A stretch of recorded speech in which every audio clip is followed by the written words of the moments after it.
Assalamualaikum warahmatullahi wabarakatuh. Selamat malam semuanya.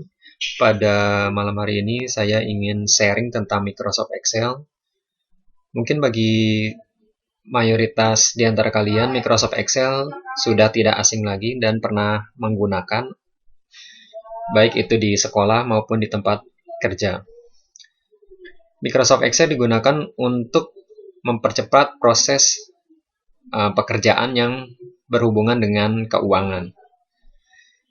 Nah, di sini ada contoh kasus. Di sini sih ada laporan gaji bulan Mei 2020 yang menggunakan VLOOKUP, if, ya, VLOOKUP dan if.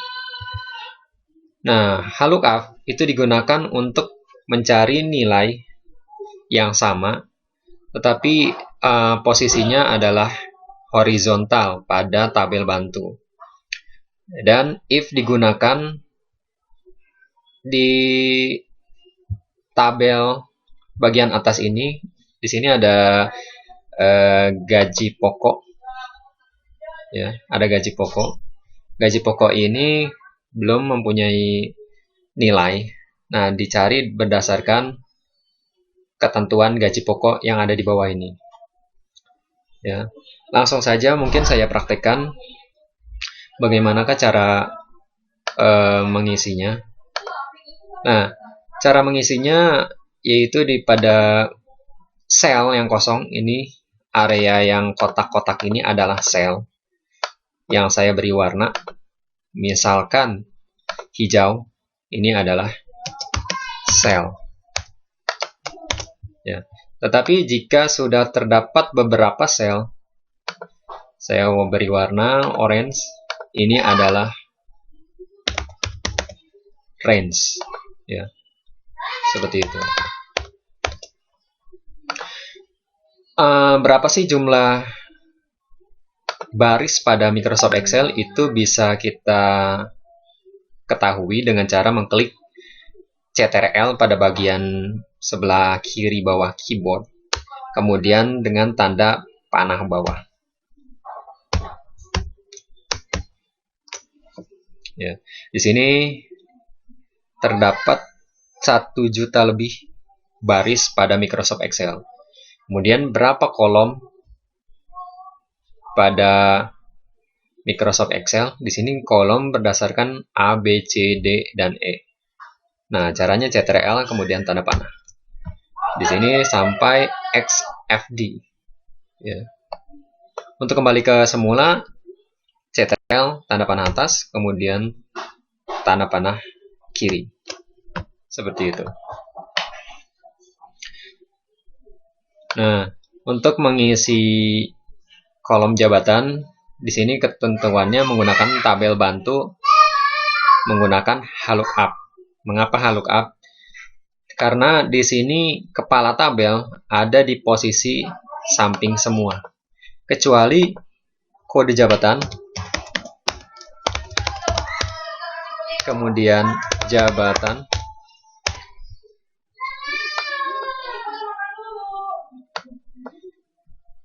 ini ada di bagian posisi atas dan atas, kemudian isinya ke bawah. Itu menggunakan VLOOKUP. Nah, langsung masukkan rumus sama dengan, ini saya perbesar sedikit, VLOOKUP kurung buka. Nah, setelah kita mengetikkan rumus VLOOKUP, di sini ada rumus yang harus kita berikan nilai. Lookup value. Lookup value itu adalah nilai yang ingin dicari. Di sini nilai yang ingin dicari adalah kode jabatan. OP itu apa sih? Nah, ini diklik. Kemudian setelah lookup value, di sini ada koma.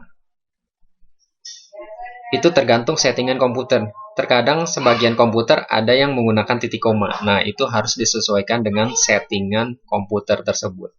Jadi jika di komputer kalian menggunakan titik koma, itu otomatis rumusnya harus titik koma. Tetapi kalau di laptop saya kebetulan koma, harus saya gunakan koma. Karena jika beda, itu nanti tidak ditemukan hasilnya. Kemudian Di sini ada table array. Table array ini tabel bantu. Tabel bantu. Setelah ini sebaiknya ditekan F4 pada keyboard. F4 itu F1 sampai F12. Fungsinya untuk apa? Fungsinya adalah untuk mengunci tabel bantu ini agar tidak bergeser saat melakukan copy rumus ke bawah. Ya. Tapi saya coba untuk tidak dikunci dulu, biar terlihat perbedaannya. Koma, row index number. Row index number di sini baris keberapa? Row itu adalah baris. Baris keberapa yang nantinya akan dipindahkan ke kolom jabatan ini. Di sini baris pertama adalah kode jabatan, kemudian baris kedua adalah jabatan. Nah, yang dicari adalah baris kedua yang nantinya akan dipindahkan ke jabatan. Koma. Kemudian selanjutnya di sini bisa menggunakan false. Jadi jika tidak ada kode yang sesuai, maka nanti di sini terdapat pesan bahwa nilai tersebut tidak ditemukan. Ini bisa diketik false ataupun 0. Ya. Kemudian kurung tutup. Nah, di sini operator cara mengcopy rumus seperti apa sih? Itu caranya adalah arahkan pointer ke arah persimpangan ini, kotak bagian kanan bawah sampai tanda berwarna hitam. Kemudian klik kiri tahan, kemudian tarik ke bawah. Nah, ini NA karena tabel bantu belum dikunci. Cara mengcopy rumus seperti apa lagi? Pada saat plus seperti ini, dengan cara double klik atau klik 2 kali kiri mouse. Seperti itu. Kita lihat kesalahannya di mana sih? Kita coba NA. NA di sini B13 dan E14 untuk tabel bantu. Di sini cukup terlihat bahwa yang diseleksi pada tabel bantu ini mulai bergeser pada warna hijau ini.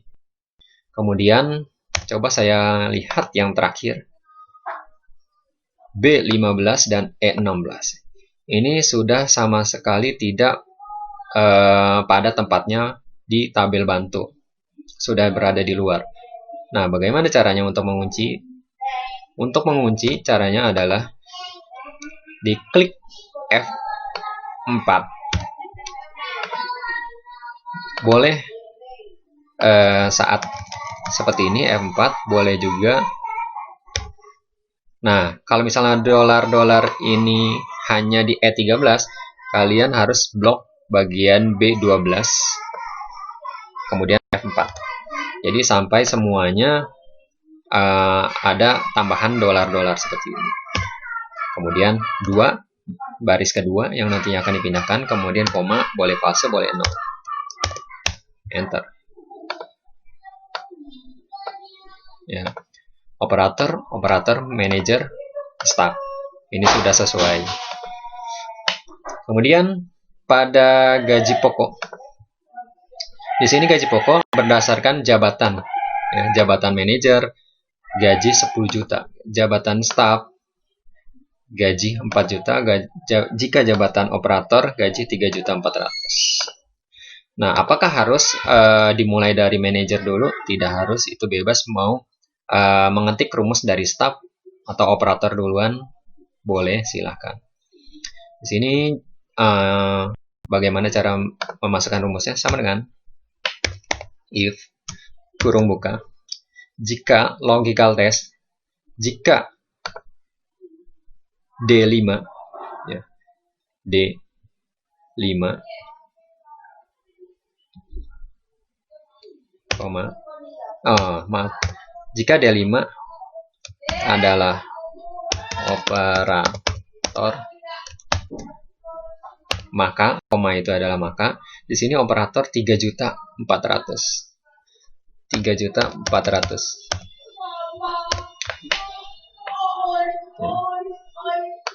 Kenapa untuk angka di sini tidak diberikan kutip 2? Nah, jadi kutip 2 hanya diberikan untuk yang tergolong teks atau huruf.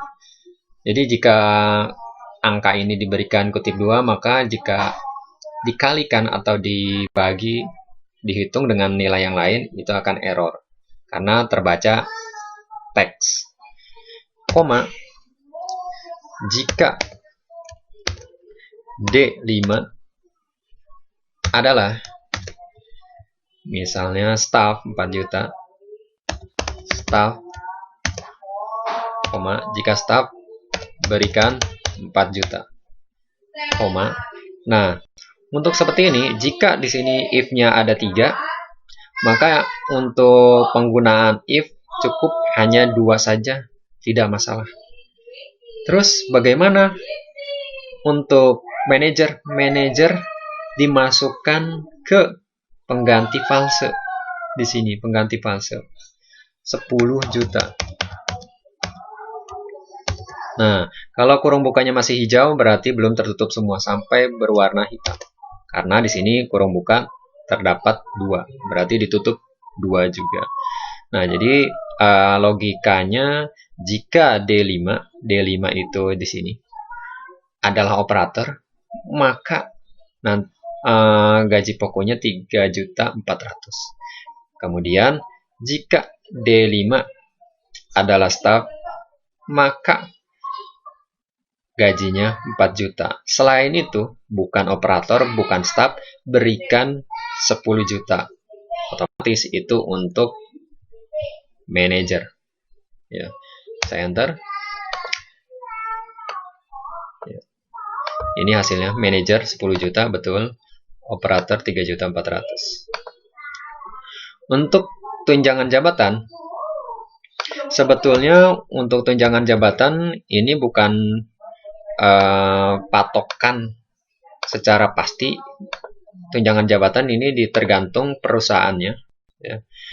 Saya ambil atau contoh, tunjangan jabatan 30% dari gaji pokok. Ya.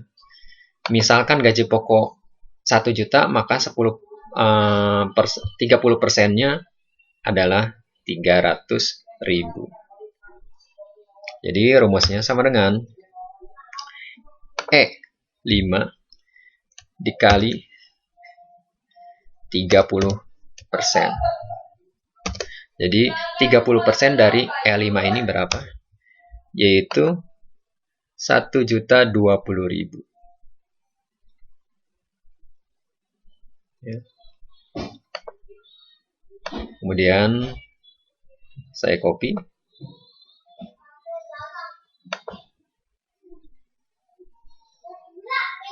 Ya.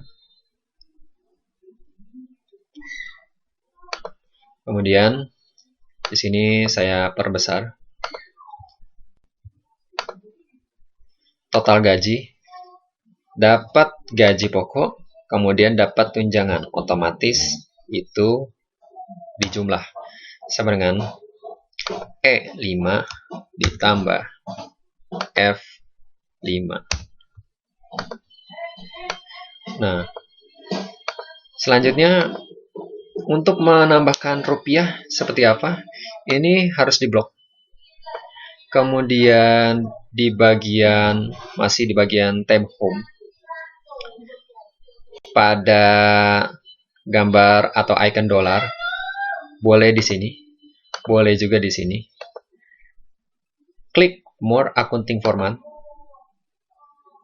Kemudian pada simbol, masih di bagian accounting, pada simbol cari RP Indonesia.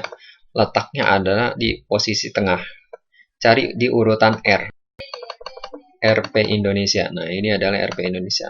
Saya di sini tidak membutuhkan koma 00, jadi decimal place saya kosongkan.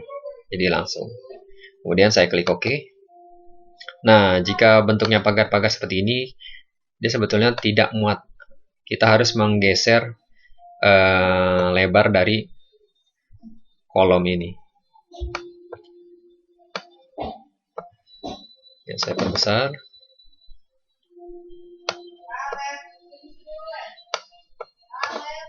Seperti ini. Ya. Kemudian setelah hasil didapatkan, otomatis biasanya pegawai kantor atau bagian laporan keuangan melakukan pencetakan menggunakan printer. Jika kita langsung mencetak, saya klik print. Di sini saya klik quick access toolbar.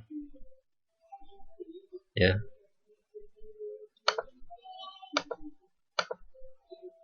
Print preview, oke, benar. Kemudian di sini sudah semua, sudah terlihat. Nah, dengan menggunakan kertas, di sini jika kertasnya A4 masih muat, ya. Kemudian orientasi di sini saya menggunakan landscape karena untuk Excel yang mempunyai banyak kolom biasanya dipilih landscape, karena untuk portrait otomatis akan terpotong seperti ini. Saya preview atau tampilkan. Nah, akhirnya terdapat 2 lembar. Jadi di sini menggunakan landscape. Nah, bagaimana caranya jika terdapat kolom yang cukup banyak dan tidak muat? Misal, saya lebarkan kembali. Seandainya terdapat banyak kolom atau mungkin data-datanya itu terlalu lebar-lebar, ya.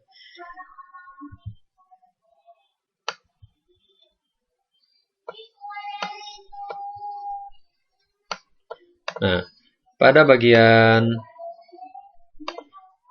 print preview, ya, pada bagian print preview di atas, kemudian kita pilih yang namanya page setup, pengaturan halaman. Kalau saya langsung print, ini terpotong, ya, karena mungkin terlalu banyak kolom ataupun datanya terlalu lebar-lebar. Bagaimana cara untuk mengecilkannya? Klik page setup. Kemudian tadi ini adalah nilainya 100%. Kita kecilkan mungkin menjadi 80. Coba kita lihat apakah masih muat 80. Masih belum muat. Nah, jika masih belum muat, bisa juga margin. Margin pada bagian apa sih? Margin adalah batas kiri, atas, kanan, dan bawah. Margin ini. Margin ini. Kemudian di bawah dan atas. Yang pada area yang kosong. Masih di page setup. Kemudian margin. Ini saya kurangkan ke bawah. Klik tanda bawah. Klik tanda bawah. Ya. Saya membutuhkan margin agak lebih sedikit agar kolom yang tadi bisa masuk semua. Klik OK. Di sini dikit lagi. Saya tambahkan lagi. Nah, seperti itu. Jadi di sini saat di print atau dicetak hanya 1 lembar. Bagaimana caranya agar mencetak hasil yang sudah dilakukan proses, tetapi yang ingin dicetak adalah hanya pada bagian PT sampai sini saja. Itu caranya dengan cara memblok, ya, memblok. Ini saya kembalikan dulu. Ini kembalikan dulu ukurannya dengan cara diblok. Kemudian cari pada page layout, cari pada tab page layout, kemudian set print area, pilih set print area. Jadi nanti yang akan dilakukan pencetakan adalah yang sudah di set atau diseleksi. Klik. Nah, otomatis nanti di sini ada batas yang akan dicetak. Garis putus-putus ini, itu yang akan dicetak yang ada di dalam ini. Klik print preview. Nah, seperti ini. Mungkin itu aja yang ingin saya sampaikan. Kurang lebihnya mohon maaf. Terima kasih sudah menyimak tutorial pada malam hari ini. Sekian dari saya. Terima kasih. Assalamualaikum warahmatullahi wabarakatuh.